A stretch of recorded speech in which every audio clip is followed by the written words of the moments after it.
మళ్ళీ big boss offer వస్తే వెళ్తారా? ఖచ్చితంగా. రీ ఎంట్రీ ఖచ్చితంగా. అప్పుడు నాగార్జున గారు ఇక్కడ కిసి పెట్టారు కదా, ఆ. సో మీకు ఆ ఫీలింగ్ ఎట్లా అనిపించింది? అది అసలు మర్చిపోలేని తీపి జ్ఞాపకాలు అనుకోవచ్చు.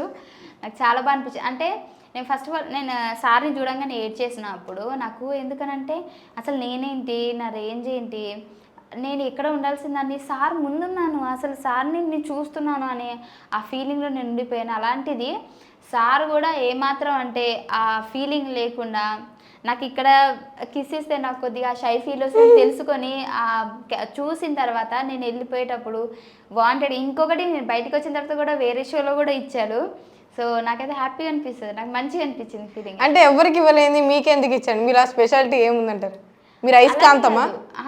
బేసిక్గా సార్ మంచితనం అనుకోవచ్చు, నా అయస్కాంతం ఏం కాదులే కానీ సార్ మంచితనం అనుకోవచ్చు. అంటే ఆ ఫ్రెండ్లీనెస్ దానివల్ల. ఇంకొకటి సీజన్ మొత్తంలో చూసుకుంటే మిమ్మల్ని ఒక మాట కూడా అనలా, మీకన్నా ఫిజికల్గా లావుగా బలంగా ఉన్న వాళ్ళు ఏం ఆడలా, మీరు మీ జుట్టు లాగినా కాళ్ళు లాగినా ఏళ్ళు లాగినా అందరి మీద పడిపోయి ఆడి లాక్కొని మీ ఆట మీరు ఆడారు. అంటే అంత స్పోర్టినెస్ ముందే ప్రిపేర్ అయ్యారు లేకపోతే అక్కడికి వెళ్ళాక వచ్చిందా?